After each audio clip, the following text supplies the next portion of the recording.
अस्सलाम वालेकुम दोस्तों, वैंस वीलॉग पर हम आपको खुशामदीद कहते हैं। अगर तो आप हमारे चैनल को जानते हैं तो आपको पता होगा कि हम अपने चैनल वैंस वीलॉग पर जर्मनी के हवाले से मुख्तलिफ वीडियोस अपलोड करते हैं। इससे पहले हमने ड्राइविंग लाइसेंस की तैयारी उर्दू और हिंदी और इसके साथ साथ इंग्लिश ज़बान में करवाई थी। जर्मन ड्राइविंग लाइसेंस की थ्योरी की तैयारी, उसके बाद हमने आइनबर्गरुंग टेस्ट या लेबन्स इन डॉइटलैंड टेस्ट या ओरिएंटेरुंग कोर्स को कहते हैं, हमने उनके उसके तमाम सवालात की तैयारी अपने चैनल पर उर्दू और हिंदी और इसके साथ साथ इंग्लिश ज़बान में करवाई थी।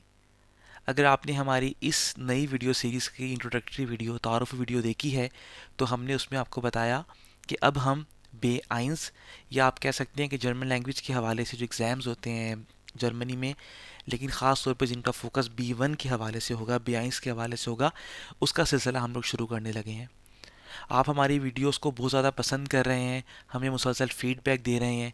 इसके हवाले से हमें अपने सोशल मीडिया फोरम्स पर और यूट्यूब पर कमेंट सेक्शन पर ये मालूमात मिलती रहती है कि आपने हमारे ड्राइविंग लाइसेंस की थ्योरी को बेहद पसंद किया।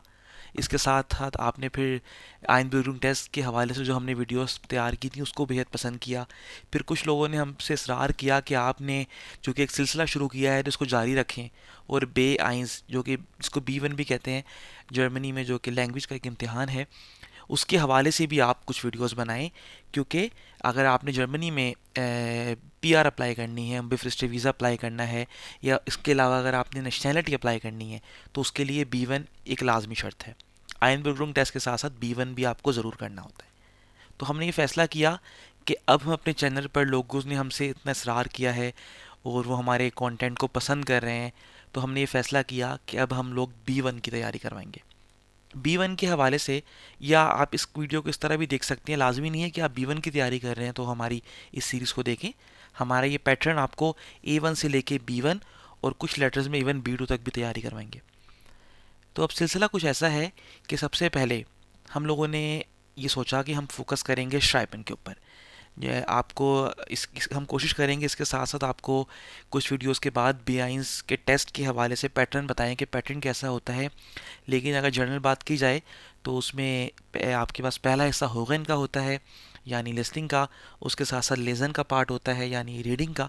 ये दोनों पार्ट्स कंपैरेटिवली आसान होते हैं। सबसे मुश्किल जिन लोगों को पेश आती है जो कि जर्मनी में अगर आप 3-4 साल से हैं और आप B1 का इम्तिहान देना चाहते हैं, तो जो आपका श्राइबन वाला जिसमें आपने एक लेटर लिखना होता है, उसमें थोड़ा सा लोगों को कुछ प्रॉब्लम फेस होती है। हम अपने इस YouTube चैनल पर सबसे पहले हमने ये सोचा कि हम लोग श्राइबन के सिलसिले में आपको जो हमारी इनिशियल वीडियोस हैं, आपको हम श्राइबन के हवाले से उसमें कुछ ज़रूरी बातें बताएंगे और जो B1 के एग्ज़ाम में जो लेटर लिखने के लिए जो अहम चीज़ें हैं और हर किस किस टाइप के लेटर्स आते हैं, हम आपको एक सैम्पल उसके हवाले से एक स्टैंडर्ड फॉर्मेट देंगे, ताकि अगर आप श्राइबन में अच्छे नहीं हैं, अगर आपको ब्रीफ लिखने में मसला है, तो आप हमारे इस पैटर्न को फॉलो करें। आप इंशाल्लाह बहुत आराम से ये जो लेटर वाला पार्ट है वो आराम से पास कर लेंगे। फिर इसके बाद ये हमारा पहला ही एक वीडियो सीरीज़ होगी।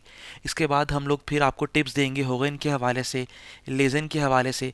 फिर जो आखिरी हिस्सा होता है जिसके में मुंडशे प्रूफिंग कहते हैं, जिसमें आपका स्पीकिंग का पार्ट होता है, उसके हवाले से भी हम आपको कुछ ना कुछ टिप्स देंगे।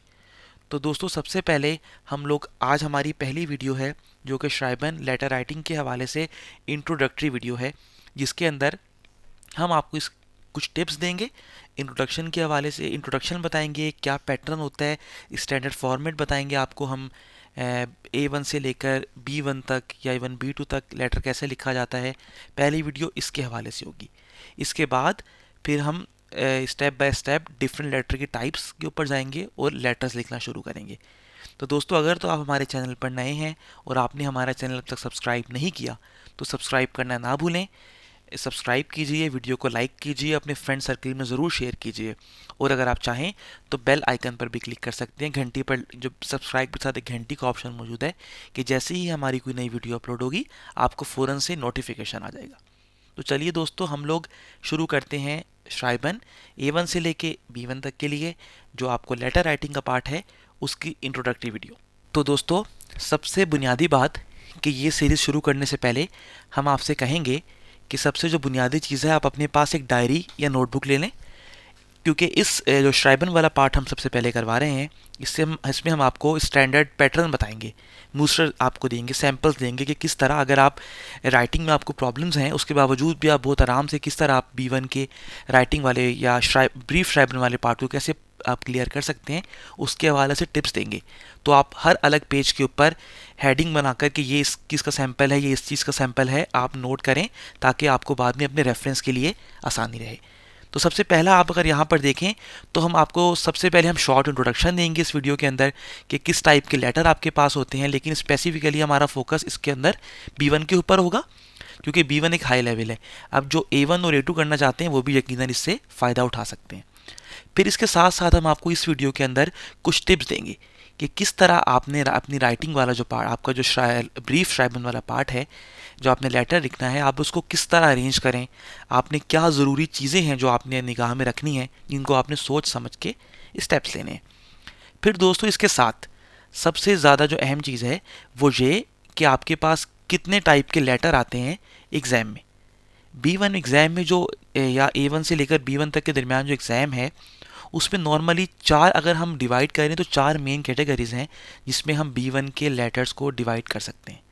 सबसे पहले आपके पास टाइप एक होती है बेवेरबुंग की, यानी जॉब एप्लीकेशन की, कि आपको एक क्वेश्चन दिया जाएगा। B1 का स्टैंडर्ड पैटर्न ये होता है कि उसमें आपके पास एक लेटर के लिए एक डिस्क्रिप्शन होती है, उसके साथ 4 पॉइंट्स मेंशन होते हैं कि आप इन 4 पॉइंट्स को अपने लेटर में कवर करें। सबसे अच्छी टिप ये होती है कि आप हर पॉइंट के ऊपर 1 से 2 सेंटेंस लिखेंगे तो ऑलमोस्ट आपके चारों पॉइंट्स भी कवर हो जाएंगे, आपका वर्ड काउंट भी कवर हो जाएगा और आप एक बहुत अच्छा लेटर लिख पाएंगे। तो पहली जो टाइप है वो जॉब एप्लीकेशन के हवाले से होती है कि आपने किसी न्यूज़पेपर में या आपने इंटरनेट में कोई जॉब पोजीशन देखी, आप उसके लिए अप्लाई करें। ये सब हम आगे कवर करेंगे। दूसरी टाइप होती है बेशुएडे या कंप्लेन, जिसको मैंने ब्रैकेट में लिखा है कि आपको कोई किसी भी हवाले से कोई मसला है, कोई कंप्लेन आपने करनी है, या आपके घर में कोई चीज़ ठीक नहीं है, आपने हाउस मास्टर से कंप्लेन करनी है, आपने सुपरमार्केट से कोई चीज़ ली है, इलेक्ट्रॉनिक का कोई आइटम लिया है और उसमें भी आपको प्रॉब्लम है, तो आपने उसको कैसे रिक्लेम करना है, रिक्लामासियोन कहते हैं उसको, वो उसकी आपने कंप्लेन लिखनी है। उस टाइप का लेटर भी अक्सर आता है। तीसरी टाइप का लेटर होता है आइनलाडुंग, कि आपने किसी को इनवाइट करना है किसी पार्टी पर, या आपने अंटवार्ड देना है ऑफ द आइनलाडुंग, कि आपने किसी को रेस्पॉन्स देना है। ये लेटर की तीसरी टाइप हो सकती है जो कि B1 एग्जाम में नॉर्मली आता है। या चौथी टाइप होती है कि आपने बितुम इन्फॉर्मेशन, कि आपको कोई इन्फॉर्मेशन चाहिए, आपने कोई इन्फॉर्मेशन लेनी है, टू गेट सम इन्फॉर्मेशन, किसी भी चीज़ के हवाले से हो सकती है। कोई प्रोडक्ट है, आपने उड़ला ऊपर जाना है, तो आपने उस हवाले से किसी फिरमा से या किसी एजेंसी से आपने कोई इन्फॉर्मेशन ले ली है। तो ये 4 मेजर टाइप्स हैं जिसके अंदर हम लोग बे आइंस में जो आपके पास या A1 से लेके B1 तक, मैं स्पेसिफिकली जिसमें हमारा फोकस बे आइंस है, तो जो उससे नीचे के लेवल्स हैं A1 A2 वो भी इसको साथ साथ हमें समझ सकते हैं, समझे, उनके लिए मैं कह रहा हूँ। तो 4 तरह की टाइप्स होती हैं। बेवेरबुंग मोस्टली जॉब एप्लीकेशन है कि आपने जॉब के लिए अप्लाई करना है, तो उस सिलसिले में आपको कोई आपके पास टेक्स्ट आ सकता है। बेशुएडे कंप्लेन के हवाले से, या कोई रिक्लेम करनी है, आपने कोई चीज़, कोई प्रोडक्ट ली थी, आपने मोबाइल फ़ोन लिया था, ख़राब हो गया, उसकी आपने रिक्लामासियोन करनी है। दोनों बेशुएडे और रिक्लामासियोन को हम एक ही टाइप में लिख सकते हैं। तीसरा टाइप होती है इनविटेशन की, कि आपने किसी को इनवाइट करना है या आपको किसी ने इनवाइट किया, आपने उसको रिप्लाई करना है, आपने जवाब देना है उसको और अपना बताना है कि आप आ सकते हैं कि नहीं। चौथी टाइप है बितुम इन्फॉर्मेशन, कि आपने कोई इन्फॉर्मेशन चाहिए किसी भी चीज़ के हवाले से, आपने उस पर लेटर लिखना है। एक और लेटर आपके पास फॉर्मल भी हो सकता है, लेटर आपके पास इनफॉर्मल भी हो सकता है। फॉर्मल से मुराद ये है कि आप उस जिसको आप लिख रहे हैं आप उसको नहीं जानते। जिस तरह आपने कंपनी में जॉब एप्लीकेशन करनी है, आपको नहीं पता कि कौन आप क्योंकि आप उनको पर्सनली नहीं जानते, तो वो फॉर्मल टाइप में आ जाता है।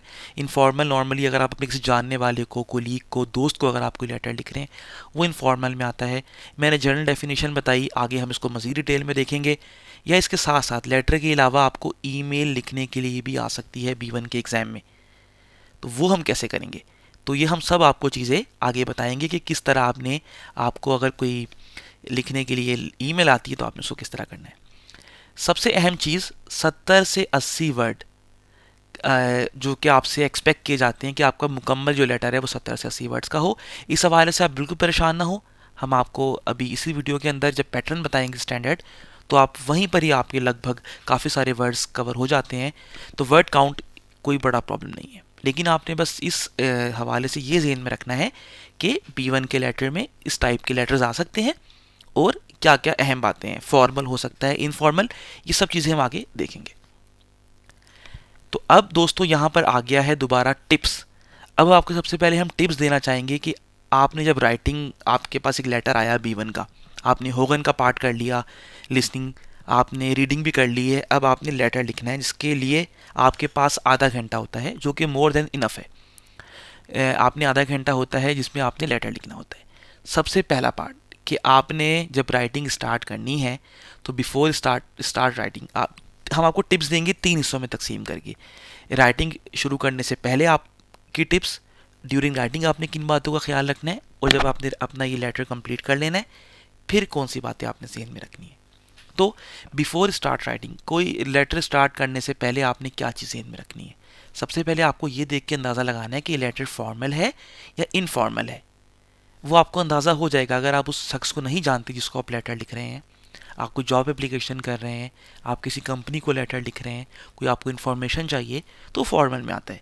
अगर आप किसी जानने वाले को कोई मैसेज लिख रहे हैं, कोई ईमेल लिख रहे हैं या आइन लाडूंगा जवाब दे रहे हैं तो वो इनफॉर्मल में आता है। क्यों? अगर आप फॉर्मल इनफॉर्मल का आपको सबसे पहले क्लियर करना है, क्योंकि उसी के बाद आप डिसाइड करेंगे कि आपने या तो उसमें डू और इनफॉर्मल फॉर्म यूज़ करनी है, उसका फ़ोन नाम है या नेम यूज़ करना है उस शख्स का, या आपने उसको जी और उसके सर नेम से पुकारना है। ये फॉर्मल टाइप में आ जाता है।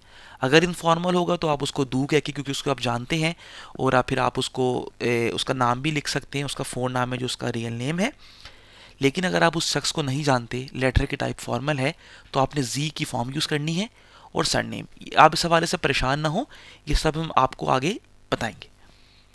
और इसी को देखकर आपको राइटिंग शुरू करने से पहले इस बात का पता चल जाएगा कि आपने सैल्यूटेशन जो देने हैं, जिसको हम ऑनरेडी भी कहते हैं, कि जिस आप जो लेटर जो स्टार्ट करते हैं, जिससे आपने जो अपना लेटर का आगाज़ करना है, रिस्पेक्टेड सर और मैडम जिस तरह हम इंग्लिश में लिखते हैं, या जर्मन में ज़ेर गेटे या लीबे, जो भी हमने लिखना है वो सब हम आगे देखेंगे।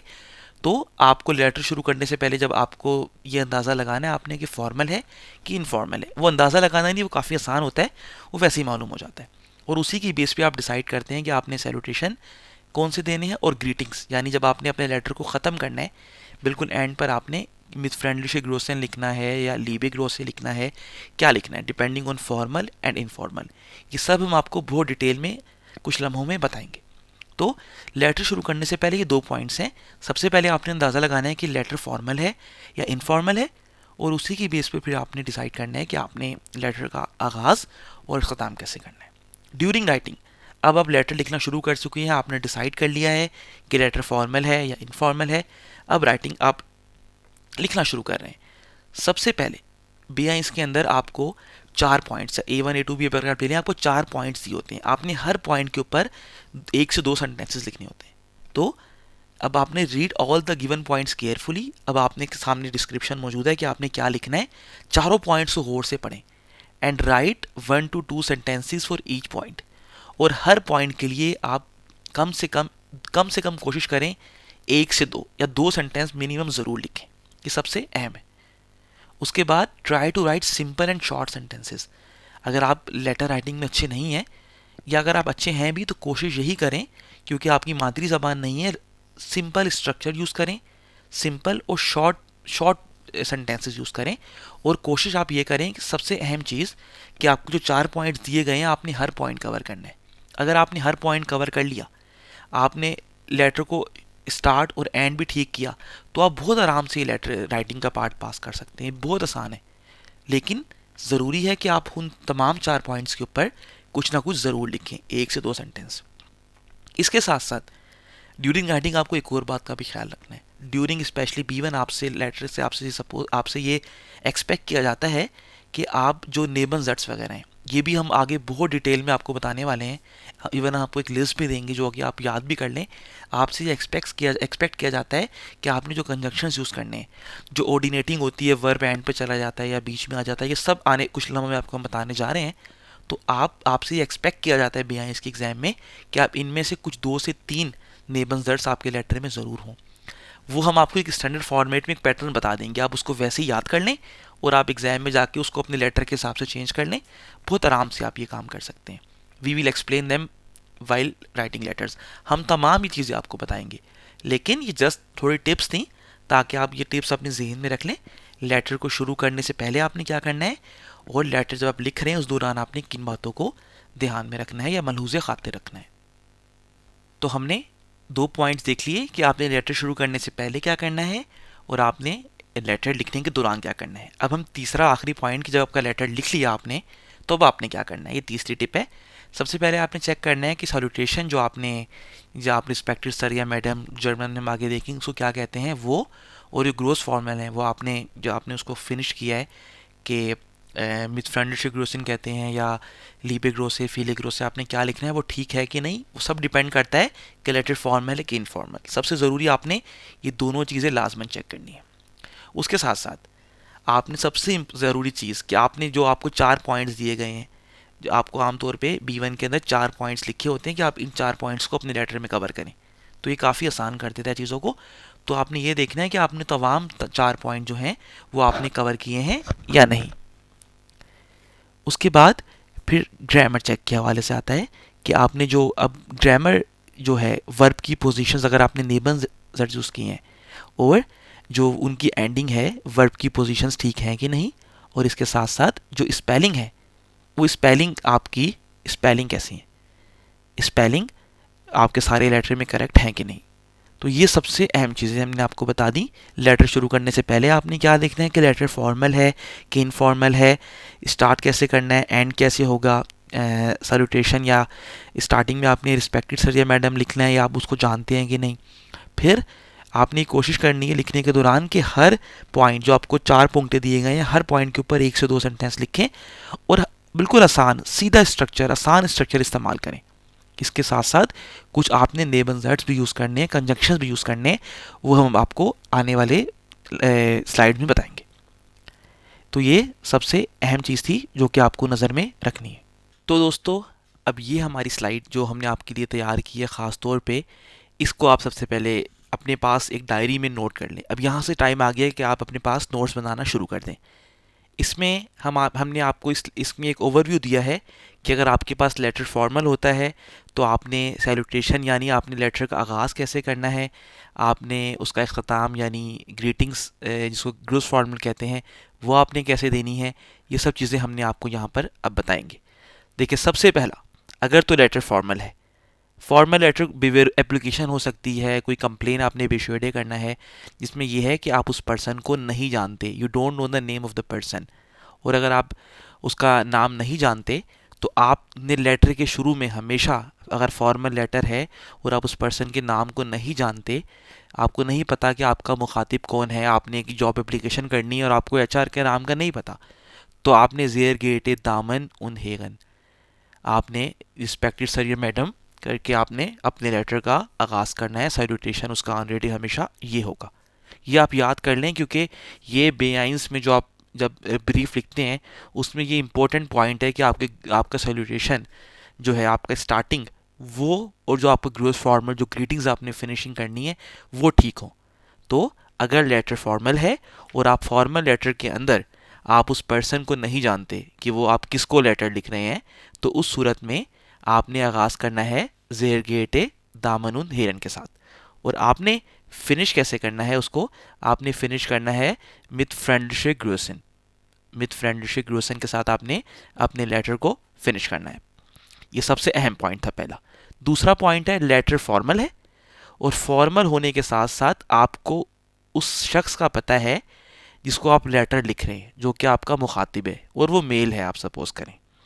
जैसे आपने लिखा कि आपने अपने हाउस मास्टर को, आपने कोई बिशवेडे, आपका घर में कोई पानी का मसला है, हीटिंग सिस्टम का प्रॉब्लम है, आपने कंप्लेन करनी है, आपको उनका नाम पता है, तो आपने क्या करना है, उस लेटर फिर भी फॉर्मल रहेगा क्योंकि वो आपके दोस्त नहीं है, लेटर फॉर्मल रहेगा। तो उस सूरत हाल में आपने ज़ेयर गेटर, क्योंकि वो एक मेल है तो यहाँ पर आखिर में ER आता है, और हेयर और उनका नाखनामे जो उनका सरनेम है वो यहाँ पर आ जाएगा। स्टार्ट हमेशा फॉर्मल लेटर, अगर आप उस शख्स को जानते हैं तो ज़ेयर गेटर, और अगर वो मर्द है तो ज़ेयर गेटर हेयर उसका XYZ जो नाम है आप वो लिख दें, ये उसका स्टार्ट होगा, और जो एंड होगा वो मिथ फ्रेंडशिप ग्रोसन से ही होगा। फॉर्मल में हमेशा इख्तिताम इसी से ही करते हैं। तीसरी टाइप, लेटर फॉर्मल है, आप उस पर्सन का नेम आपको पता है और वो फीमेल है, बिल्कुल जो हमने सेकंड एग्जाम्पल ली थी उसी से पेवस्ता है ये थर्ड एग्जाम्पल कि अब वो फीमेल है। आप जॉब एप्लीकेशन कर रहे हैं, बेवेरबूंग आपको पता है कि ये जो आपकी इंस्पेक्ट पार्टनर है या जिनको आप ये बेवेरबूंग कर रहे हैं आपको उनका नाम पता है, तो आप उस सूरत में, और वो फीमेल हैं, तो आप जेर गेट है आखिर में यहाँ पर ई आता है फ्राउ, क्योंकि वो खातून है, और उनका सरनेम या नाखना में आप यहाँ पर लिखेंगे। और लेटर चूंकि फॉर्मल है तो फिनिशिंग हमेशा मिड फाउंडेशन ग्रोसिंग से ही होगी। ये हमने फॉर्मल की यहाँ पर मुकम्मल तौर पे 3 टाइप्स हमने यहाँ पर देख ली हैं कि जिसके अंदर आपके पास 3 तरह की टाइप्स थी कि आप पर्सन के नाम को जानते हैं, पर्सन के नाम को नहीं जानते, पर्सन के नाम को जानते हैं कि वो मेल है या फीमेल है। उसमें ग्रीटिंग सब में सेम थी और यहाँ पर आपने सिर्फ मेल फीमेल के हिसाब से तब्दीली करनी है। अब हम आते हैं अगले टाइप की जानिब, इनफॉर्मल। इनफॉर्मल है, आप ऑब्वियसली उनको जानते हैं और वो कोई मेल है, वो आपका कोई दोस्त है, वो मर्द कोई दोस्त है आपका, तो आप उसको या तो लीबर, ये देखिए जहाँ पर आपके पास कोई मेल होगा तो यहाँ पर ई आ रहा था, जिस तरह जेयर गेटर के अंदर भी ई आ रहा था, लीबर XYZ, यहाँ उसका फोर नाम है, उसका नाम आएगा, जैसे उसका नाम पीटर है या कोई भी नाम है तो आप उसका असल नाम है, क्योंकि आप उसको जानते हैं, आप उसके दोस्त हैं, आप उसको लेटर का आगाज़ लीबर XYZ करके भी कर सकते हैं, या आप हेलो, आप उसके नाम जो भी उसका नाम है ये उसका फोन नाम होगा, जो उसका, मैं यहाँ लिख देता हूँ कि जो उसका ओरिजिनल नेम है जिसको आप जानते हैं फोन नाम है, यहाँ पर आप लिखेंगे। और यहाँ पे आपको फिर ग्रीटिंग्स फिनिशिंग करते वक्त आपको बहुत सारे ऑप्शन हैं, आप फीले ग्रो से भी लिख सकते हैं, लीबे ग्रो से भी लिख सकते हैं, हर्जलिशे ग्रो से भी लिख सकते हैं, ये सब आपके ऊपर है। इनफॉर्मल आपको ये तीनों चॉइसेस देता है। इनफॉर्मल की एक और टाइप, अगर फीमेल को आप लिख रहे हैं तो यहाँ पर फिर लीबे आ जाएगा, XYZ उनका फ़ोन नाम है, जो भी उनका नाम है, अना है, आप जो भी सपोज कर लें, जो आपको, अगर आपको लेटर में वो नाम बताते हैं कि आपने उनको ख़त लिखना है, और आप हलो से भी शुरू कर सकते हैं, और इख्तिताम फीले ग्रो से, लीबे ग्रो से, हर्ज से ग्रो से।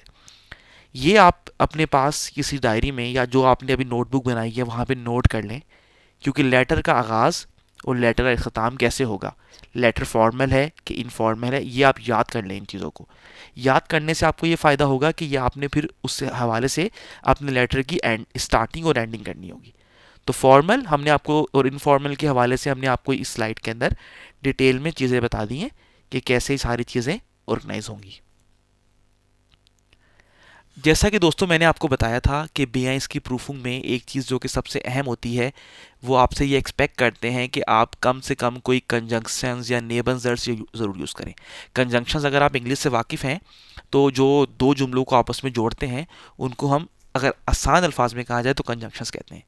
जर्मनी में काफ़ी, जर्मन लैंग्वेज के अंदर भी इंग्लिश की तरह काफ़ी सारे कंजंक्शन इस्तेमाल होते हैं। आपको नाम याद करने की ज़रूरत नहीं है, मैंने थोड़ी डिटेल में यहाँ पर इसका नाम लिख दिया है। कोऑर्डिनेटिंग कंजंक्शंस वो होते हैं जो कि वर्ब की पोजीशन को बिल्कुल इफेक्ट नहीं करते। ये दो जुमलों को आपस में जोड़ते हैं, लेकिन वर्ब की पोजीशन, ना वर्ब शुरू आखिर में जाएगा, वर्ब की पोजीशन स्टैंडर्ड रहेगी। जो मशहूर व मारूफ कोऑर्डिनेटिंग कंजंक्शन है उसमें उन यानी एंड, ओडा, ओडा यहाँ पर इसको मैंने इसकी जर्मन ही लिख दी है, ये और है। आबा, बट, देन यानी बिकॉज, सोंदन, बट, रेदर डेट, मतलब ये आप नोट कर लें अपने पास। ये कुछ कंजंक्शंस हैं जो मेनली यूज़ होते हैं, उनमें से हम उनको यूज़ करते हैं, ओडा, आबा, देन वगैरह यूज़ करते हैं। ये वर्ब की पोजीशन को बिल्कुल भी उसकी कोऑर्डिनेटिंग नहीं करते। जिस तरह आप एग्जांपल ले लें कि ये पहला पार्ट था, वी आर हाबन होइटे फगाए, हमारे पास आज वक्त है, हम फ्री हैं। यहाँ पर आपने बीच में कंजंक्शन यूज़ किया उन, एंड फिर देखिए यहाँ पर आपके पास सब्जेक्ट आया, सेकंड पोजीशन पे जर्मन लैंग्वेज में वर्ब आता है, इन स्किनो। तो यहाँ पर देखें इस उन ने, जो कि एक कोऑर्डिनेटिंग कंजंक्शन था, उसने वर्ब की पोजीशन को चेंज नहीं किया। वर्ब अभी भी सेकंड पोजीशन पे आता है, जो कि जर्मन लैंग्वेज में एक स्टैंडर्ड है। फर्स्ट पर अभी भी सब्जेक्ट या सब्जेक्ट है, सेकंड पे वर्ब है। तो ये उन, ओडा, आबा, ये वो कोऑर्डिनेटिंग कंजंक्शंस हैं जो कि वर्ब की पोजीशन को बिल्कुल चेंज नहीं करते, वर्ब को उसी जगह पर सेकंड पोजीशन पे रहते हैं। उनके बाद आप बड़ी आराम से अपना सब्जेक्ट यूज़ कर सकते हैं और वर्ब यूज़ कर सकते हैं। ओडा के बाद भी ऐसा ही है, आबा के बाद भी ऐसा ही है। आप इसको एक दूसरे सफ़े के ऊपर इनको नाम इनके नोट कर लें, क्योंकि आगे हम लेटर में इस्तेमाल करने वाले हैं। ये तो बहुत आसान है। अगली स्लाइड देखिए, सब ऑर्डिनेटिंग कंजंक्शंस। ये वो कंजंक्शंस हैं जो कि वर्ब की पोजीशन को चेंज कर देते हैं, सेंटेंस के ऑर्डर को भी चेंज कर देते हैं, और वर्ब को बिल्कुल एट द एंड, आपका जो वर्ब है उसको बिल्कुल लेटर के उस सेंटेंस के एंड पर ले जाते हैं। ये कुछ ऐसे सबऑर्डिनेटिंग कंजंक्शंस हैं, इनको आप नोट कर लें, याद कर लें, ये बहुत ज़रूरी है, क्योंकि बेआइस की प्रूफिंग में आपसे ये बात एक्सपेक्ट की जाती है कि आप इनको यूज़ करें। इन तमाम कंजंक्शंस जो नीचे मैंने लिखे हुए हैं सबऑर्डिनेटिंग कंजंक्शंस, इनके आने की सूरत में आपका वर्ब बिल्कुल सेंटेंस के आखिर में चला जाएगा। ये हम एग्जाम्पल्स आगे देखेंगे। वाइल है जैसे कि बिकॉज, ये बहुत कॉमन इस्तेमाल होता है। दास यानी डैट, दमित सो डैट हो गया, द बिकॉज या सिंस है। व्हेन काफ़ी इस्तेमाल होता है, नाकदम इस्तेमाल होता है। आप इन सबको अपने पास नोट कर लें, ये यकीनन इससे ज़्यादा भी होंगे, लेकिन बेआइस की प्रूफों के लिए जो इनफ हैं, हमने वहाँ पर ये वो लिस्ट यहाँ मेंशन की हुई है। इन सबऑर्डिनेटिंग कंजंक्शन के आने की सूरत में आपका वर्ब हमेशा आखिर पर चला जाएगा, जुमले के आखिर पे। लिस्ट बना लें, शायद ये आपने जब A1 A2 पढ़ा हो या B1 आपने तैयारी की हो, आपको पहले से मालूम हो, लेकिन हमने आपकी आसानी के लिए एक जगह ये सारे जमा कर दिए, इनको नोट कर लें। ये बहुत इंपॉर्टेंट है बेआइस की प्रूफों के लिए। आपसे एक्सपेक्ट करता है आपका एग्जामिनर कि आपने इनमें से कम 2 से 3 नेमज़र्ट्स या ये सबऑर्डिनेटिंग कंजंक्शन इस्तेमाल की हों। तीसरी टाइप आती है, कुछ ऐसे भी कंजंक्शंस हैं जो कि आपके पास वर्ड का ऑर्डर तो चेंज करते हैं, लेकिन वर्ब को सबऑर्डिनेट यानी वर्ब को आखिर पे नहीं लेके जाते, सबऑर्डिनेट नहीं करते। इनकी सूरत में क्या होता है, आपका जो वर्ब है वो आपने फ़ौरन, इस जो कंजंक्शंस आप इस्तेमाल कर रहे हैं इनके फ़ौरन बाद आपने वर्ब को इस्तेमाल करना है। इमीडिएटली इन कंजंक्शंस के बाद आपने वर्ब को फ़ौरन इस्तेमाल करना है। 10 हाल के बाद आपका सब्जेक्ट नहीं, फ़ौरन वर्ब आ जाएगा, फिर आपको सब्जेक्ट आएगा। तो ये वो सबऑर्डिनेटिंग कंजंक्शंस की वो टाइप हैं जो कि वर्ब को सबऑर्डिनेट नहीं करती, अगरचे वर्ब को आखिर में नहीं लेके जाती, बल्कि आपको इनके फ़ौरन बाद आपने वर्ब को इनके फ़ौरन बाद लिख लेना है। जैसे 10 हाल भी यूज़ किया, फ़ौरन बाद इसके बाद वर्ब आएगा फ़ौरन। दान आया, इसको हम देन इंग्लिश में कहते हैं, फ़ौरन आपने इसके बाद वर्ब यूज़ करना है। टुवर्ड्स देम यानी एनी हाउ, स्टिल, रिगार्डलेस, इसके फ़ौरन बाद आपने वर्ब यूज़ करना है। ये नोट कर लें, इस वाले टेबल को भी अपने पास नोट कर लें। हमने आपको 3 डिफरेंट टेबल बताए हैं। पहले हमने आपको बताया था जिसके अंदर कोऑर्डिनेटिंग कंजंक्शंस थे जो कि वर्ब की पोजीशन को बिल्कुल भी चेंज नहीं करते। इनके बाद नॉर्मल सब्जेक्ट और वर्ब आते हैं। दूसरे सबऑर्डिनेटिंग कंजंक्शंस थे जो कि आपके पास वर्ब की पोजीशन को बिल्कुल चेंज कर देते हैं और वर्ब को सबऑर्डिनेट बिल्कुल एंड पे ले जाते हैं। ये भी आप लिख लें, इनको अपने जहन में बिठा लें कि इनके बाद वर्ब आखिर पे चला जाता है। तीसरी टाइप है, ये यकीनन इससे ज़्यादा होंगी लेकिन मैंने पहले भी बताया, लेकिन हमने आपकी आसानी के लिए जो अहम अहम इनमें से जो चुनीदा आपके पास ज़रूरी आपको पता होने चाहिए जो कंजंक्शंस, वो हमने इस पे नोट डाउन किए। तीसरे जो कि वर्ब को सबऑर्डिनेट नहीं करते, लेकिन इन कंजंक्शंस के फ़ौरन बाद आपने वर्ब को यूज़ करना है। ये भी हम आपको आगे वाले एग्जाम्पल से बता देंगे, इनको नोट कर लें। इसके साथ साथ एक्स्ट्रा कुछ कंपाउंड कंजंक्शंस हमने आपकी आसानी के लिए यहाँ पर लिस्ट बना दी है। ये भी खासे अहमियत के हामिल होते हैं कंपाउंड कंजंक्शंस भी। अगर आप चाहें तो यूज़ करें, चाहें तो ना यूज़ करें। करेंगे तो एग्जामिनर आपको वो आप कहेगा कि आपका नेवी आपका जो लेवल है वो ज़्यादा है। ये जो लोग एडवांस करना चाह रहे हैं या B2 की तरफ, उनके लिए, लेकिन B1 के अंदर भी आप इनमें से कुछ यूज़ करेंगे हमारे वाले लेटर्स में, आप देखेंगे। जिनमें से एक मशहूर एंटफेडा ओडा, यानी हम इंग्लिश में कहते हैं आइदर दिस और दिस, विदनोख यानी नाइदर नॉर, जोवोल एल्जाउख this number as well as this, like this thing as well as this, जोवोल एल्जाउख कहते हैं। निश्नूर जोननाउख, नॉट ओनली बट ऑल्सो। ये वो 4 कंपाउंड कंजंक्शंस हैं जो कि अक्सर लोग B1 के लेटर में इस्तेमाल करते हैं। तो दोस्तों ये एक और हमने आपको लिस्ट बता दी, अपने पास ये नोट डाउन कर लें, इनको विदा होलन की करते रहें, इनको रिवाइज करते रहें, क्योंकि ये बहुत इंपॉर्टेंट है। हमने आपको अब तक लेटर की टिप्स बता दी हैं, हमने आपको कंजंक्शंस बता दी हैं जो आपने यूज़ करने हैं, क्योंकि आपको बेआइस के प्रूफों के अंदर ये कंजंक्शंस भी यूज़ करने हैं, और एक जगह नोट डाउन करके इनको अपने जहन में इनकी पोजिशन को फिक्स कर लें। तो यहाँ तक हमने अभी कंजंक्शंस को देख लिया है। तो दोस्तों अब तक हमने देख लिया कि आपने लेटर कैसे लिखना है, कंजंक्शंस आपने कैसे इस्तेमाल करने हैं। अब हम आपको यहाँ से जो इस टाइम से हम आपको स्टैंडर्ड एक फॉर्मेट देने जा रहे हैं, ये भी अपने पास आप नोट डाउन कर लें। सबसे अहम चीज़ ये एक स्टैंडर्ड टेम्पलेट है, ये एक स्टैंडर्ड फॉर्मेट है फॉर्मल लेटर के लिए, जो कि आपको हर फॉर्मल लेटर में इस्तेमाल करना होगा। ये आप इसको नोट डाउन कर लें अपने पास, ये बहुत अहम है, क्योंकि ये आपका तकरीबन 30 से 40% लेटर आपका यहीं पर कवर हो जाता है। सबसे ऊपर आपने डाटूम डालनी है, यानी डेट, या आपने डाटूम लिखना नहीं है, मैंने जस्ट एक फॉर्मेट बताया है कि राइट साइड पे हमेशा बिल्कुल सीधे हाथ पे राइट पे आपकी डेट आएगी, आपका ओट, जहाँ जिस सिटी में आप हैं, मैंने फ्रैंकफर्ट लिखा है फॉर एग्जांपल, और यहाँ पर आपके पास डेट आएगी अगर आप फॉर्मल लेटर लिख रहे हैं तो। उसके बाद बिटरेफ आएगा, यानी सब्जेक्ट कि आपका लेटर लिखने का मकसद क्या है। कोई इंशुल्डिगुंग कर रहे हैं, कोई बिशुडे कर रहे हैं, कोई इन्फॉर्मेशन ले रहे हैं, या आप सपोज कर लें जैसे कि हमने आपको बताया था कि या फिर आप बिवेरबुंग कर रहे हैं, इसकी आप मिसाल ले लें। ये सबसे राइट साइड पे डेट आएगी। उसके बाद आपका अगर फॉर्मल लेटर है तो बिटरेफ आएगा कि क्या आपका सब्जेक्ट का टाइटल, आपके लेटर का टाइटल क्या है। उसके बाद चूंकि फॉर्मल है तो यहाँ पर जेर गेटे दामन उन्हेगन आएगा। ये हमने आपको एक टेबल बता दिया था कि आपने कैसे लेटर का आगाज़ करना है, आपने अनरेडे कैसे देना है, ग्रोस फॉर्मल कैसे देनी है। तो फॉर्मल लेटर के अंदर अगर आपको पर्सन का नाम नहीं पता नाखना में तो जेर गेटे दामन उन्हेगन आएगा, वरना अगर आपको नाम पता है तो नाखना में भी आ सकता है।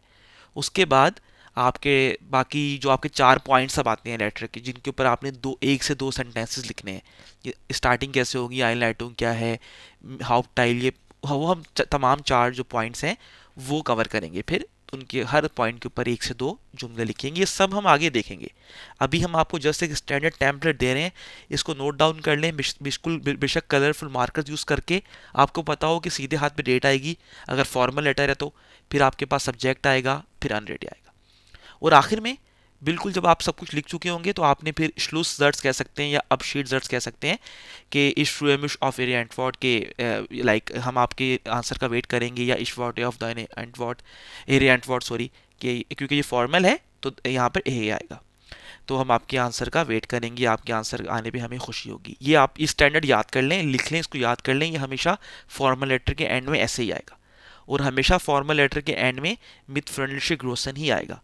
उसके बाद यहाँ पर आखिर में आपका नाम आ जाएगा, और अगर आप बिवेरबुंग कर रहे हैं तो आपको आप कौन कौन सी आप अटैचमेंट्स हैं आपकी वहाँ पर अनलागन जिसको हम कहते हैं, कि आपकी अगर आपने अपना अनशाइबन यानी कवर लेटर लिखा हुआ है, आपने अपनी सीवी उसमें शामिल करनी है, तो उस हवाले से आपने अपने तमाम अनलागन यहाँ पर बताने हैं। तो ये स्टैंडर्ड फॉर्मेट है किसी भी फॉर्मल लेटर का, जो कि आपको जेहन में रखना है कि टॉप पे राइट साइड पे डेट आएगी, उसके बाद टाइट सब्जेक्ट क्या है, आपके लेटर लिखने की वजह क्या है, उसके बाद अगर आपको नाम नहीं पता उनका नाखना में क्या है तो जेर गेट या दामन उन्हेरन लिख दें। उसके बाद आपके जो 4 पॉइंट्स होते हैं जो कि B1 के क्वेश्चन में लिखे होते हैं, आपने तमाम 4 पॉइंट्स के ऊपर 1 से 2 सेंटेंसेस लिखने हैं। फिर बिल्कुल ये हमेशा फिक्स रहेगा, स्टार्टिंग भी और ये अपशीट भी हम कोशिश करेंगे अपने फॉर्मेट में फिक्स कर लें इसको। ये आप याद कर लें, एज इट इज़ फॉर्मल में ये लिखना होगा। उसके बाद मिड फ्रेंडलिशन ग्रोसन आ जाएगा और आपका नाम, और फिर उसके बाद अगर बेवेरबुंग है, एप्लीकेशन है, तो जॉब एप्लीकेशन है तो आपने अटैचमेंट कौन कौन सी करनी है। अब देखिए हमने स्टैंडर्ड फॉर्मेट को बिल्कुल आपके आसानी के लिए एक लेटर के पैटर्न पे बता दिए। इससे पहले हमने आपको बताया था कि वो डेट क्या है, नाम लिख के बताया था। अब ये बिल्कुल लेटर का फॉर्मेट है, ये स्टैंडर्ड फॉर्मेट है कि यहाँ देखें आपके शहर का नाम और डेट आ गई। उसके बाद आप एग्जाम्पल ले लें कि हमें कोई इन्फॉर्मेशन चाहिए, तो हमने यहाँ पे टाइटल दे दिया कि बीते इन्फॉर्मेशन कि हमें आपसे इन्फॉर्मेशन चाहिए। उसके बाद आपके पास अनरेडे आ जाएगा, जेर गेट दामन उन्हेरन, और उसके बाद फिर ये भी आप फिक्स, हम इसको कोशिश करेंगे कि हमारे पास फिक्स रहे। आप इसको याद कर लें कि हमेशा ये स्मॉल होगा यहाँ पर, हमेशा सबसे अहम पॉइंट कि आपकी कोमा आएगा, जेर गेट दामन उन्हेरन, उसके फ़ौरन बाद ये इश आपका स्मॉल आएगा। इसको आप हमेशा कोशिश करें कि ये स्मॉल ही रहे। उसके बाद इस श्राइबे इनन होएटे, मैं आपको ये इसलिए लिख रहा हूँ वाइल, देखें वाइल मैंने आपको बताया था, वाइल की सूरत में ये नेबन ज़ट्स है, वर्ब आपका बिल्कुल एंड पे चला जाएगा। हम कोशिश करेंगे कि आपको हर लेटर के शुरू में एक बार वाइल इस्तेमाल करवा दें, ताकि जो एग्जामिनर है वो ये बात देख ले कि आपने यहाँ वाइल यूज़ किया है, आपको नेबन ज़ट्स का पता है, तो आप B1 लेवल पे हैं। फिर इसके बाद हम हर लेटर में आपको कोशिश करेंगे कि 2 से 3 कंजंक्शंस एंड नेबन ज़ट्स वगैरह जो कहते हैं वो यूज़ करवाएं। लेकिन ये हमारा स्टैंडर्ड पैटर्न होगा एक फॉर्मल लेटर का। इश्राइबे इनन होएटे वाइल, ये भी आप याद कर लें, ये फिक्स है। ज़ेर गेटे दामन धेरन, अगर आपको नाम पता है उनका नाम है वो यूज़ कर लें। अगर वो मर्द हैं तो ज़ेर गेटर आ जाएगा यहाँ पर उनका सरनेम, अगर फ्राउ है तो ज़ेर गेटे आ जाएगा। तो इसके साथ साथ फिर ये हमारा एक स्टैंडर्ड फॉर्मेट हो गया है। इसके आखिर पर हमेशा हमारे पास इश फ्रूमिश ऑफ एरी एंटवर्ड, इश वॉटे ऑफ एरी एंटवर्ड, आप इसमें कोई भी इनमें से आप कुछ भी यूज़ कर सकते हैं। आप चाहें तो ऑप्शन 1 यूज़ कर लें, चाहे तो ऑप्शन 2 यूज़ कर लें। आखिर पे हमेशा आपके पास मिथ फ्रेंडली ग्रोसन आएगा फॉर्मल लेटर के अंदर। उसके बाद आपका ये आपका नाम आ जाएगा, जो कि आपका नाम है, जो कि लेटर आप लिख रहे हैं। तो ये दोस्तों हमारे पास ये एक स्टैंडर्ड फॉर्मेट आ गया है। अब स्टैंडर्ड फॉर्मेट के बाद हम इसके अंदर कुछ भी, आप इसको बस अपने पास नोट कर लें, ताकि ये करने से आपको एक फीलिंग आ जाएगी कि मेरे पास कुछ मौजूद है, मेरे पास एक नेबल जर्ड्स भी है, मैं एंडिंग भी कर सकता हूँ। बाकी फिर इसके अंदर बीच में जो हमारे पास डिफरेंट 4 पंक्तियाँ आएंगे, 4 पॉइंट्स आएंगे, वो हम कवर कर लिया करेंगे। तो हमने आपको एक स्टैंडर्ड फॉर्मेट दे दिया कि फॉर्मल लेटर किस तरह लिखा जाता है, उसकी ड्राफ्टिंग कैसे होती है, बिल्कुल बेसिक सी। आगे हम मज़ीद देखेंगे। अब इसके बाद हम आते हैं इनफॉर्मल लेटर के ऊपर। यहाँ पर अब हम आपको एक इनफॉर्मल लेटर का एक स्टैंडर्ड फॉर्मेट या स्टैंडर्ड एक सैम्पल दे रहे हैं। बिल्कुल फॉर्मल लेटर की तरह यहाँ पर सीधे हाथ पर डाटूम आएगी, आपकी ओट जहाँ से आप लिख रहे हैं, और आपकी डेट आ जाएगी।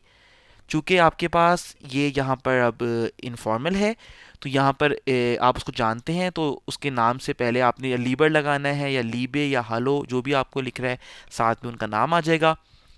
फिर जो आपके 4 पंक्तियाँ हैं जो आपको वहाँ उसमें लिखे होंगे आपके पास टेक्स्ट के अंदर क्वेश्चन में, वो आप कवर करेंगे। आखिर में ये भी फिक्स पैटर्न है, इसको याद कर लें कि चूंकि वो आपका दोस्त है, तो इसमें दाइने आ जाएगा इश फ्रूमिश ऑफ दाइने एंटवर्ड, या आप चाहे तो ये लिख लें, या चाहे तो इश वॉटे ऑफ दाइने एंटवर्ड। ये टू अगर आप उसको उससे कोई आंसर एक्सपेक्ट कर रहे हैं तो ये लाइन आएगी। आखिर में हमेशा फीले ग्रो से लिख लें, लीबे ग्रो से लिख लें। हमने आपको एक टेबल दे दिया, इससे पहले आपने क्या लिखना है, हर्दलिशे ग्रो से लिख लें, जो भी आपको ठीक लगे। और उसके बाद सबसे आखिर में आपके पास आपका अपना नाम आ जाएगा। ये एक स्टैंडर्ड फॉर्मेट हो गया इनफॉर्मल लेटर का। इसको हम यहाँ पर बिल्कुल एक लेटर के फॉर्मेट में देख लेते हैं। यहाँ पर देखिए आपके पास सिटी आ गई और डेट आ गई। इसके अलावा यहाँ पर आपके पास सैल्यूटेशन या अनरेडे आ गया कि लीबर अगर मेल है, लीबे अगर फीमेल है, या आप हलो तो जर्नल है, मेल फीमेल दोनों के लिए इस्तेमाल कर सकते हैं। इस श्राइबे दियर होइटे, इससे पहले हमने फॉर्मल में देखा था कि इस श्राइबे इनर होइटे। यहाँ पर हम एक अपना बना रहे हैं स्टैंडर्ड इनफॉर्मल के लिए, इस श्राइबे दियर होइटे, दियर है क्योंकि इनफॉर्मल है।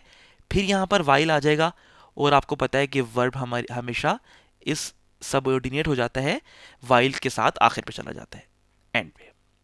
तो ये एक स्टैंडर्ड फॉर्मेट है। और आखिर में आप चाहें तो इश फ्रूमिश ऑफ दाइने एंटवर्ड लिख लें, इश वॉटे ऑफ दाइने एंटवर्ड लिख लें, इनमें से कुछ भी आप ऑप्शन 1 लिख लें, ऑप्शन 2। फिनिशिंग करते हुए फीले ग्रो से या लीबे ग्रो से आ जाएगा, और यहाँ पर आपका नाम आ जाएगा। तो ये आपके पास एक स्टैंडर्ड फॉर्मेट हो गया किसी भी इनफॉर्मल लेटर का। मैंने आपको बताया, आप अपने पास नोटबुक के अंदर अभी तक मुझे उम्मीद है कि 5 से 6 मुख्तलिफ पेजेस बना चुके हैं, और उसमें आपने ये सारी चीज़ें लिख ली हैं कि किस तरह आपने कौन कौन सा लेटर का आगाज़ कैसे करना है। आपके पास अनरेडे यानी सैल्यूटेशन आगाज़ कैसे होगा, ग्रोस फॉर्मल मिस फ्रेंडली से ग्रो से आना है या फीली ग्रो से आना है, उसका हमने आपको एक टेबल दिया। उसके बाद हमने आपको डिफरेंट कंजंक्शंस का एक टेबल दिया कि वर्ब की पोजीशन की सूरत में क्या होगी, कौन सा कब यूज़ होगा। उसके बाद हमने आपको स्टैंडर्ड फॉर्मेट दिए हैं कि फॉर्मल लेटर कैसा होगा, इनफॉर्मल लेटर कैसा होगा। ये हमने दोनों कवर कर लिए। कभी कभी आपके पास अब एग्ज़ाम में ऐसा भी आ जाता है कि आपको ईमेल लिखने के लिए कहा जाता है। तो ईमेल लिखने की सूरत में अब हमने उस ईमेल को कोशिश किया है कि यहाँ पर आपको दोनों एक साथ ही कवर कर दें। स्टैंडर्ड फॉर्मेट है ईमेल के लिए, फॉर्मल भी और इनफॉर्मल भी। उसमें ईमेल में चूंकि आपको पता है कि डेट ऑटोमेटिकली ईमेल में जब आप ईमेल करते हैं तो ईमेल डेट ऑटोमेटिकली चली जाती है, तो ईमेल की सूरत में कोई डेट नहीं आएगी, ये बात ज़हन में रखें। आपने यहाँ पर अलग से फिर बिटरेफ भी लिखना है। पिछले लेटर्स में हम डायरेक्ट बिटरेफ लिख रहे थे कि जो भी टॉपिक था, लेकिन ईमेल के अंदर आपको सब्जेक्ट की हेडिंग भी डालनी होती है। और फिर आपका जो ऐसा आमतौर पर कम होता है बेआइंस के आपके पास जो ब्रीफ वाला पार्ट है उसमें मोस्टली लेटर ही आता है, जो श्राइबन वाला पार्ट है उसमें ब्रीफ ही आता है। कभी कभी ईमेल भी आ जाती है, तो हमने सोचा कि उसका भी आपको पैटर्न बता दें। फ़र्क सिर्फ ये है कि उस सूरत में आपके पास डेट नहीं आएगी। बाकी आपका जो सब्जेक्ट है वो अनरेडे तो हम पहले देख चुके हैं कि जेयर गेट या दामन उन्हेरन है अगर फॉर्मल है। इनफॉर्मल है तो लीबे या हलो से शुरू कर सकते हैं। बाकी 4 स्टैंडर्ड पॉइंट्स जो आपको दिए जाएंगे 1 2 3 4, वो आपके स्टैंडर्ड पॉइंट इसके अंदर वही रहेंगे जो आपके स्टैंडर्ड हैं, और आप उनको कवर करेंगे। उन 4 पॉइंट्स के ऊपर 1 से 2 सेंटेंस लिखेंगे। यहाँ पर भी आप वही लिख सकते हैं कि Ich schreibe dir heute या Ich schreibe Ihnen heute, जो भी आपको इसमें ठीक लगता है। आखिर में वही Abschied होगा, Schlusssatz होगा, Ich warte auf deine Antwort, Ich warte auf Ihre Antwort। फिर ग्रोस फॉर्मल आएगा, अगर फॉर्मल है तो mit freundliche Grüßen आ जाएगा, वरना viele Grüße आ जाएगा। फिर आपका नाम आ जाएगा। अगर एप्लीकेशन कर रहे हैं, कोई जॉब एप्लीकेशन है, तो Bewerbung में आप कौन कौन से Unterlagen या आपके अटैचमेंट्स अनलागन कौन कौन से हैं, वो भी आप यहाँ पर लिख देंगे। तो दोस्तों, यहाँ तक हमने आपको फॉर्मल लेटर, इनफॉर्मल लेटर के बारे में, ईमेल के बारे में, उनका बेसिक पैटर्न कैसा है, फॉर्मेट या मूसर कैसा होगा, सैम्पल मुकम्मल बता दिया है। आप अब तक इसको रिपीट करें, इसको रिवाइज़ करें, इसको अपने जहन में बिठा लें कि आपने स्टार्टिंग कैसे करनी है, एंडिंग कैसे करनी है, प्रैक्टिस करें। और मुख्तलिफ आपके पास अगर कुछ सैम्पल पेपर्स हैं, वहाँ पर देखें कि देख के आपको अंदाज़ा लगाएं कि लेटर फॉर्मल या इनफॉर्मल है, जो कि बड़ी आसानी से पता चल जाता है। तो यहाँ तक ये पहली वीडियो जो कि एक इंट्रोडक्शन था, ये इस लिहाज से हमने इसको एक अलग वीडियो बनाया क्योंकि ये मुकम्मल आपको तारुफ हम देना चाह रहे थे कि आपको लेटर लिखने का मुकम्मल आइडिया हो जाए कि आपने लेटर को शेप कैसे देनी है, स्ट्रक्चर कैसे करना है। जब आप अगर इन तमाम वीडियो, इस पहली वीडियो की तमाम स्लाइड्स जो हमने इसमें शामिल की हैं, इंफॉर्मेशन, अगर आप उसको अपने पास नोट डाउन कर लें, तो यहाँ तक आपके पास 30 से 40% आप एक सही डायरेक्शन के अंदर हैं, आप लेटर राइटिंग के पार्ट में एंटर हो चुके हैं। अब हम इसके बाद अगली वीडियोस के अंदर जो हमने आपको डिफरेंट टाइप बताई हैं कि बेवेरबुंग है, बेशेडे है, या आइन लाउडुंग का लेटर आता है, या फिर कोई इन्फॉर्मेशन चाहिए आपने उस हवाले से लिखना है, तो हम आने वाली वीडियोस में उन तमाम लेटर्स को एक क्वेश्चन आपको दिखाएंगे, उसमें 4 पॉइंट्स होंगे, फिर हम उसको आपका आंसर आपको देकर बताएंगे कि ये उसका ये आंसर है। और इसके साथ साथ फिर हम आपको जो है एक स्टैंडर्ड फॉर्मेट भी देने की कोशिश करेंगे कि आप स्टैंडर्ड फॉर्मेट मज़ीद डिटेल के अंदर आपको हम एक स्टैंडर्ड फॉर्मेट दे देंगे ताकि आप उसको भी अपने ज़हन में बिठा लें। तो दोस्तों, उम्मीद है कि आपको हमारी गुज़िश्ता वीडियो की तरह ये वीडियो भी बहुत ज़्यादा पसंद आई होगी। अगर आपको हमारी वीडियो पसंद आ रही है तो हमारे चैनल को लाइक करें, सब्सक्राइब करें, वीडियोस को लाइक करें, अपने फ्रेंड सर्कल में शेयर करें। और अगर आप चाहते हैं कि आप हमारी मज़ीद वीडियो देखें तो हमें फ़ीडबैक टाइम टू टाइम देते रहें, कमेंट सेक्शन में ज़रूर अपना फ़ीडबैक हमें दें कि हम इन वीडियोस को कैसे इम्प्रूव कर सकते हैं। और अगर आप चाहें तो हमें पैट्रियन पर, जो कि एक ओपन सोर्स फोरम है यूट्यूबर और कंटेंट क्रिएटर के लिए, अगर आप चाहें तो आप हमें वहाँ पर भी सपोर्ट कर सकते हैं।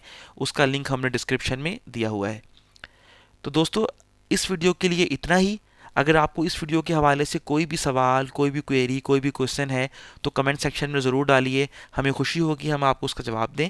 अगली वीडियो में हम ऑफिशियली लेटर नंबर 1 के साथ आएंगे, जिसमें आपको पहले एक पैटर्न बताएंगे, फिर एक क्वेश्चन आएगा कि किस टाइप का क्वेश्चन एग्जाम में आता है, हम उसके 4 पॉइंट्स को देखेंगे, फिर उसके ऊपर हम लोग अपना लेटर लिखेंगे।